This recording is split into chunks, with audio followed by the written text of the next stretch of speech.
नमस्कार दोस्तों, hello everyone, कैसे हैं आप सब। इस वीडियो में हम लोग बात करेंगे जो आपका पीसीएस का पेपर जुलाई में होना है उसकी क्या स्ट्रैटेजी होनी चाहिए ताकि आप लोग पहले ही अटेम्प्ट में आराम से पीसीएस का कट ऑफ जो है निकाल ले। और अगर आपका पहला अटेम्प्ट नहीं है, दूसरा अटेम्प्ट है, तीसरा अटेम्प्ट है, तो 2024 वाला जो पेपर है ना, इसमें आराम से प्री का कट ऑफ भी निकाले, फिर मेंस में बढ़िया से आपके मार्क्स आए और इंटरव्यू में मार्क्स लेके आपका फाइनल सिलेक्शन हो जाए। ठीक है, उसी स्ट्रैटेजी की हम लोग बात करेंगे। अब देखिए, पेपर जो आपका वो तो जुलाई में संभावित है। हम लोग यही मान के चल रहे कि अभी पेपर जुलाई में, लेकिन हो सकता है कि इसमें भी डिले हमें देखने को मिले, क्योंकि आयोग भी अभी तैयारियां में लगा हुआ है कि आगे जो है ना पेपर लीक ना हो। अब देखिए, पहली चीज तो प्री की बात करते हैं। प्री में आपके कितने पेपर होते हैं? दो पेपर। एक होगा आपका जीएस का, एक होगा आपका सी साइड का। एक ही दिन होता है। जीएस का जो पेपर है वो आपका 9:30 से 11:30 बजे होता है, 2 घंटे का।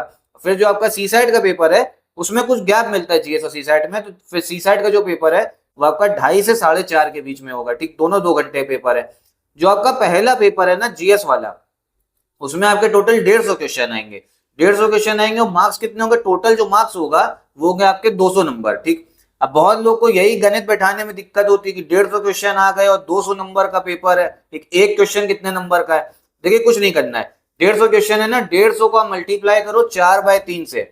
150 इंटू 4 डिवाइड बाय 3, तो 3 और 150 50 हो गया, आपका कटेगा, डिवाइड होगा, और 50 इंटू 4 200 मार्क्स। ठीक है, तो ऐसे निकलता है 150 क्वेश्चन 200 मार्क्स में। और आपके पास मान लो आपको क्वेश्चन से मार्क्स में जाना है, 100 क्वेश्चन से मार्क्स में जाना है, तो कुछ नहीं करना, बस 4/3 से मल्टीप्लाई करो तो आपको मार्क्स आ जाएगा। और अगर उल्टा जाना, मार्क्स से क्वेश्चन में आना, तो 3/4 से कर दो बस, और कुछ नहीं। ठीक, तो पहला आपका जीएस का पेपर है, ठीक है, 200 नंबर का। फिर दूसरा होगा आपका सी सेट का, 2:30 से लेके 4:30 के बीच में। ये भी आपका जो पेपर होगा ना, ये भी आपका 200 नंबर का, लेकिन इसमें क्वेश्चन जो है ना, इसमें क्वेश्चन आएंगे आपके 100 क्वेश्चन होंगे, तो एक क्वेश्चन 2 नंबर का, ये तो आसान हो गया। ठीक है, अब जो मेन आपको भैया आपको परेशानी होनी ना, जो आपको मेन चैलेंजिंग टास्क है वो यही है, जो जीएस है ना आपका पेपर, जो पहला पेपर है ना जिसमें आपको जनरल स्टडी से क्वेश्चन पूछे जाएंगे, वो पेपर में आपके क्वेश्चन जो है ज्यादा से ज्यादा सही करने हैं। क्योंकि दूसरा जो सी सेट है वो तो क्वालिफाइंग है, वो तो आप थोड़ी बहुत मेहनत भी, आधा घंटा भी डेली से कर लो ना, आराम से निकल जाएगा क्वालिफाइंग, 33% लाना है। जो मेन पहला पेपर है ना उसमें मेहनत करनी है। और हमने अभी 2023 का कट ऑफ देखा भी है। 150 क्वेश्चन में ना, पहले क्वेश्चन जो कट ऑफ आपका जा रहा था 2021-22, फिर 2020 में कम क्वेश्चन थे, मतलब ऐसे समझ लीजिए 83 क्वेश्चन के आसपास जा रहा था। 150 क्वेश्चन में 83 क्वेश्चन। ठीक है, आराम से अगर एक प्रॉपर स्ट्रेटेजी के हिसाब से आप लोग चलते हैं ना, तो आराम से 150 में 83 आप लोग आराम से कर सकते हो। लेकिन दिक्कत की बात यही है, ज्यादातर लोग जो है ना वो स्ट्रेटेजी के हिसाब से चलते ही नहीं है। वो कहते हैं बस जो मिल जा रहा है वो पढ़ ले रहे, पूरा दिन भर जो है ना 20-20 घंटा पढ़ लेंगे। उस हिसाब से ये पेपर नहीं निकलते, प्रॉपर स्ट्रेटेजी चाहिए होती है। हार्ड वर्क तो चाहिए, लेकिन हार्ड वर्क से ज्यादा आपको चाहिए स्मार्ट वर्क, स्ट्रेटेजी लेके आपको काम करना है। तो 2020, 21, 22 में 83, 85 क्वेश्चन के आसपास कट ऑफ गया है। लेकिन अभी हमने 2023 का कट ऑफ जब देखा प्री का, उसमें कट ऑफ आपका 94 के आसपास गया जनरल का। तो आप समझिए टोटल 10 क्वेश्चन का जो आपको अंतर देखने को मिल रहा है। अब इसी 10 क्वेश्चन को आपको पूरा करने के लिए थोड़ी मेहनत आपको और करनी पड़ेगी। अब इसमें प्री में कट ऑफ कैसे निकाला जाए, मेन जो सब्जेक्ट आपको फोकस करना है ना, वो मैं आपको बता रहा हूँ। सबसे पहले तो आप लोग फोकस करिए ज्योग्राफी। ठीक है, ज्योग्राफी से आपको काफी अच्छे क्वेश्चन पूछे जाते हैं, 25 से 30 क्वेश्चन आपसे पूछ लेगा। फिर आपको हिस्ट्री पे फोकस करना है, और हिस्ट्री में भी ना जो आपका मेजर जिससे क्वेश्चन आते हैं वो है आपका भारतीय राष्ट्रीय आंदोलन, इंडियन नेशनल मूवमेंट।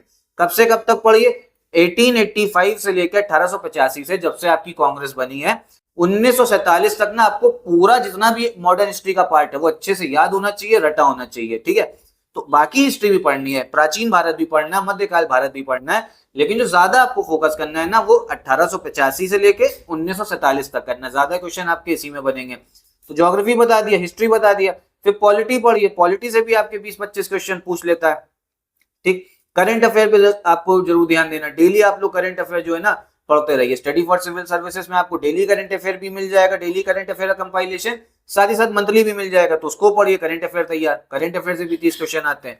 तो कौन कौन से हो गए? ज्योग्राफी, हिस्ट्री, पॉलिटी और आपका करंट अफेयर। अब जो बाकी ध्यान देना ना वो साइंस एनवायरमेंट पे ध्यान दीजिए। ठीक है, आप हमारा अगर पेड ग्रुप ज्वाइन करेंगे ना, तो सारे सब्जेक्ट का जो आपका स्टडी मटेरियल बढ़िया से आपको मिल जाएगा। साथ ही साथ में कोई डाउट आपको है तो डाउट क्लियरेंस की फैसिलिटी भी मिलेगी, डिस्कशन भी मिलेगा, तो सब कुछ बढ़िया तरीके से जो कट ऑफ है ना वो आपका निकलता है। ठीक, तो ये तो मैंने आपकी बात करी जीएस का पेपर, जो प्री का आपका जीएस का पेपर है। अगर कौन कौन से फिर से एक बार समझ लीजिए, ज्योग्राफी हो गया, हिस्ट्री हो गया, current affair, polity, science, environment, इतना कर लेंगे ना आराम से आपका कट ऑफ जो है निकल जाएगा। अब यहाँ पे मेन समस्या ये आती है कि जिसमें आपने क्वेश्चन करे, क्या उतने ही क्वेश्चन सब जाके सही भी कर लोगे क्या वहां पे? ठीक है, कुछ तो गलत होगा, क्योंकि नेगेटिव मार्किंग भी है, नेगेटिव मार्किंग भी है भैया, ध्यान रखना, आपकी 1/3 नेगेटिव मार्किंग है। तो हमें कुछ क्वेश्चन जो है ज्यादा भी करके जाने होते हैं। उसके लिए आप लोग जो सबसे बढ़िया चीज है वो मिसलेनियस जो एक टॉपिक है ना वो पढ़ लीजिए। स्टडी फॉर सिविल सर्विसेज में एग्जाम के आपके कुछ दिनों पहले ना, मतलब समझिए 15-20 दिन पहले आपको मिसलेनियस पे टॉपिक मिल जाएगा, तो वो पूरी पापा वीडियो देख लीजिएगा, उससे आपका ना बढ़िया तरीके से मिसलेनियस भी कवर हो जाएगा और प्री जो है कट ऑफ आप निकाल लेंगे। बस है कि ना डेली आपको 5 या 6 घंटा पढ़ना पड़ेगा। समस्या यही आती है, आप लोग को ये स्ट्रैटेजी वीडियो में बता रहा हूँ ना, सुनने में बड़ा मजा आ रहा होगा, अभी भैया मन भी हो रहा होगा कि हम लोग आराम से निकाल लेंगे, लेकिन डेली पढ़ना है 5-6 घंटा, तब जाके पेपर निकलेगा। सी साइड का मैंने आपको बता दिया, आपको क्या करना है, आधा घंटा डेली देना है, ठीक है। अब मेन चीज जो बात है ना वो है आपका मेंस। मेंस कैसे निकाले, आंसर राइटिंग कैसे करें? देखिए मेंस में आपका पहली चीज कितने पेपर है, टोटल आपके 8 पेपर, 8 पेपर है। कौन कौन से? आपको एक हिंदी का दिखेगा पेपर, फिर निबंध ऐसे दिखेगा। हिंदी और जो ऐसे है ना, ये टोटल आपके दोनों पेपर 150-150 नंबर के हैं, तो टोटल 300 हो गए। हिंदी का 150, ऐसे का 150, टोटल मार्क्स 300। फिर जो जीएस है ना, जीएस के आपके 6 पेपर है, 1 2 3 4 5 6। जो 5 और 6 है वो अभी अभी ऐड हुए 1-2 साल में, पहले ऑप्शनल पेपर था उसको हटा दिया गया था। अब जो जीएस 1 से लेके जीएस 6 के पेपर है ना, इसमें आप ये समझिए आपके जो टोटल मार्क्स हैं, मतलब जीएस जितने भी पेपर हैं, एक जीएस का पेपर 200 नंबर का है, तो 6 जीएस के पेपर कितने हो गए, 1200 नंबर के, 1200 नंबर के जीएस के पेपर हो गए। और ऐसे और हिंदी हो गया आपका 300 नंबर का, 150 का ऐसे, 150 हिंदी, तो 1200 प्लस 300 1500 नंबर का आपका मार्क्स है, मेंस है, सॉरी 1500 नंबर का आपका मेंस के मार्क्स है, ठीक है। और फिर 100 आपके जो मार्क्स है ना वो आपके इंटरव्यू मिलेंगे, 1500 प्लस 100 1600 नंबर। 1600 नंबर में ना आपकी फाइनल रैंक जो बनेगी, और यही फाइनल रैंक जो है ना आपको पोस्ट दिलवाती है, एसडीएम डीएसपी। अगर जो आपके मार्क्स कम होते जाएंगे, रैंक नीचे आती रहेगी, और फिर पोस्ट भी जो है ना आपकी, जो आपकी मनपसंद ड्रीम पोस्ट है ना, वो मिलने में भी दिक्कत हो सकती है। तो कुल मिला के बात यहाँ पे ये है कि अगर फाइनल अच्छी पोस्ट चाहिए तो मेंस की आंसर राइटिंग करनी पड़ेगी।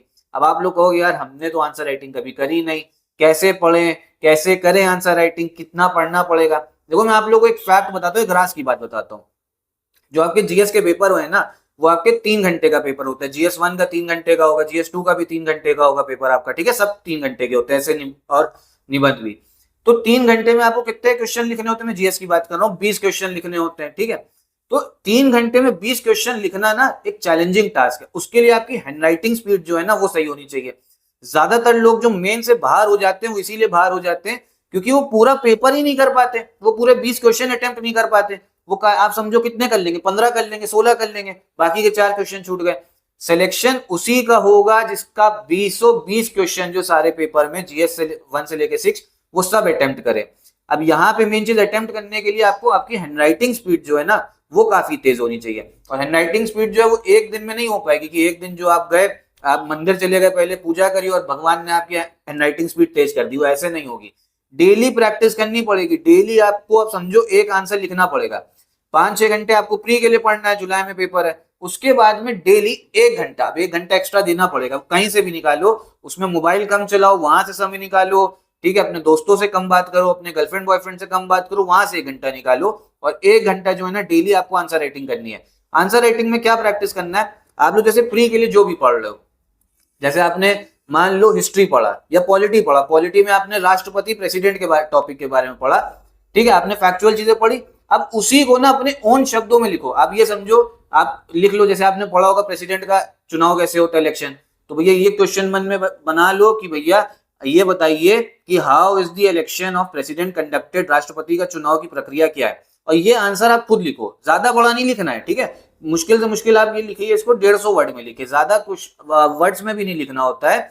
10 क्वेश्चन छोटे आते हैं, शॉर्ट आते हैं 20 में, 10 लॉन्ग आते हैं, ज्यादा आपको बड़ा नहीं लिखना होता है, ठीक है। एक 125 वर्ड तक लिखना होता है 10, और 10 लिखने होते हैं 200 वर्ड तक। आप 150 वर्ड की आदत डालिए, 150 वर्ड में लिखिए जो डेली टॉपिक पढ़ रहे हैं। और आपको एकदम पूरा ऑर्गेनाइज तरीके से अगर पूरा आपको मेंस की तैयारी करनी है तो हमारी मेंस की टेस्ट सीरीज जो है, मेंस का पूरा ग्रुप जो है वो चालू हो रहा है, जिसमें कंप्लीट तैयारी कराई जाएगी, पर्सनल गाइडेंस दिया जाएगा, फीडबैक भी दिया जाएगा जो आप आंसर लिखेंगे, फिर जो यूपीएससी सेलेक्टेड फैकल्टी वो आपका आंसर भी चेक करेंगी, ठीक है। 8 जो साल का एक्सपीरियंस जिन फैकल्टीज को, वो आपका आंसर चेक करेंगी।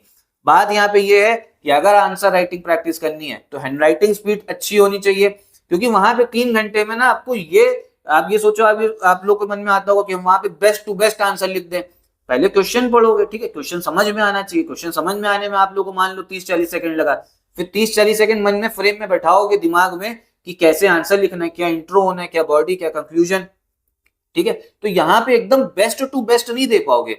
बेस्ट टू बेस्ट अगर आप आंसर लिख भी पाओगे ना 20 क्वेश्चन में, तो 3 या 4 के, बाकी के आपको लिखने, जितना पूछा जा रहा है उतना लिखना है, ठीक है, जितना टू द पॉइंट आपको लिखना होगा। मान लो आपसे पूछ लिया जाए प्रेसिडेंट की, आप ये बताइए एग्जीक्यूटिव पावर क्या है, कार्यपालिका शक्तियां क्या है, अब आप लिखाओ चुनाव के बारे में राष्ट्रपति के, तो नंबर नहीं मिलेंगे। आपको लिखना कार्यपालिका के बारे में ही है। वो ज्यादातर जो प्री निकाल के जाएंगे ना सभी को आता होगा कैसे कार्यपालिका शक्तियां कौन कौन सी, एग्जीक्यूटिव पावर। लेकिन कुछ लोग सोचेंगे इसको बेस्ट टू बेस्ट कैसे बनाए, नहीं बना पाओगे बेस्ट टू बेस्ट, जितना आता है उतना ही लिखना पड़ेगा वहां पे, ठीक है। इतना टाइम है ही नहीं, वरना आंसर बाकी क्वेश्चन छूट जाएंगे। तो अभी से आज ही से आदत डालो, आधा 1 घंटा डेली जो है ना आंसर आपको लिखना है। जो प्री के लिए डेली पढ़ो वो लिखो, ठीक है, तभी जाके आपकी हैंडराइटिंग स्पीड सही होगी। और आंसर राइटिंग में एक्सपर्ट बनने का जो रास्ता है ना, वो पहला गड्ढे आंसर से ही जाता है। इतिहास गवाह है, जिसने पहला आंसर लिखा है ना वो एकदम बेकार आंसर लिखा होगा, क्योंकि स्किल है ही नहीं, धीमे धीमे डेवलप होगी। तो जब अगर एक्सपर्ट बनना है ना, सोचोगे कि डायरेक्ट हम जाके एक्सपर्ट बन जाएंगे, नहीं बन पाओगे। एक्सपर्ट बनने का रास्ता भी ना पहले वाले गड्ढे आंसर से जाता है। तो लिखना स्टार्ट करो, आज ही से लिखना स्टार्ट करो। साथ ही साथ मैं आपको ये बता दूं, अगर आपको प्री में कट ऑफ बढ़िया निकालना है तो इस चैनल पे टॉप 500 एमसीक्यू की सीरीज चल रही है, आपकी हिस्ट्री की भी चल रही है, ज्योग्राफी की भी चल रही है, जिसमें हम लोग क्वेश्चन के साथ में जितना भी फैक्ट कंसेप्ट होता है ना बढ़िया से देखते हैं। तो आपका कट ऑफ जो है तैयारी बढ़िया तरीके से हो जाएगी।